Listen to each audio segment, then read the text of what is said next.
उल्हासनगर महापालिकेत सहाय्यक संचालक नगर रचनाकार पदावर पुन्हा एकदा गोंधळाची स्थिती निर्माण झाली आहे। जून महिन्यात ललित खोब्रागडे यांची बदली झाल्यानंतर अजय साबळे यांची सहाय्यक संचालक नगर रचनाकार पदी नियुक्ती झाली।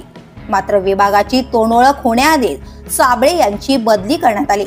त्यांच्या जागी राजेंद्र हेले यांची नियुक्ती झाली, परंतु हेले अवघ्या 4 दिवसात 30 जून रोजी सेवानिवृत्त झाले।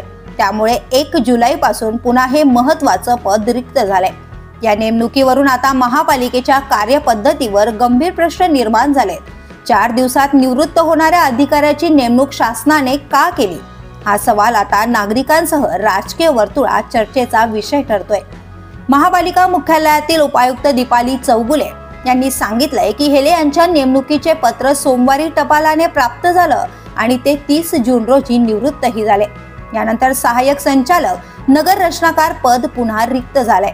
उल्हासनगर महापालिकेत सध्या वर्ग 1 आणि वर्ग 2 च्या तब्बल 70% पदे रिक्त आहेत। शहर अभियंता आणि कार्यकारी अभियंत्यांची पदे वर्षानुवर्षे भरलेली नाहीत। या सगळ्यांचा थेट परिणाम विकास कामांवर होत असून हजारो कोटींच्या प्रकल्पांवर प्रश्नचिन्ह निर्माण झालंय। त्यातच सर्वाधिक वादात असलेला नगर रचनाकार विभाग पुन्हा एकदा चर्चेत आलाय।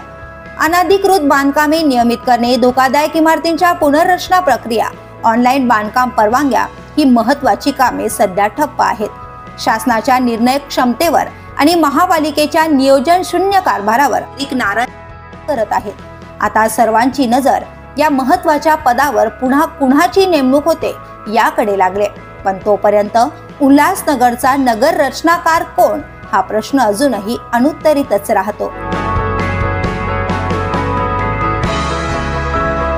The police news bureau, Ulhasnagar.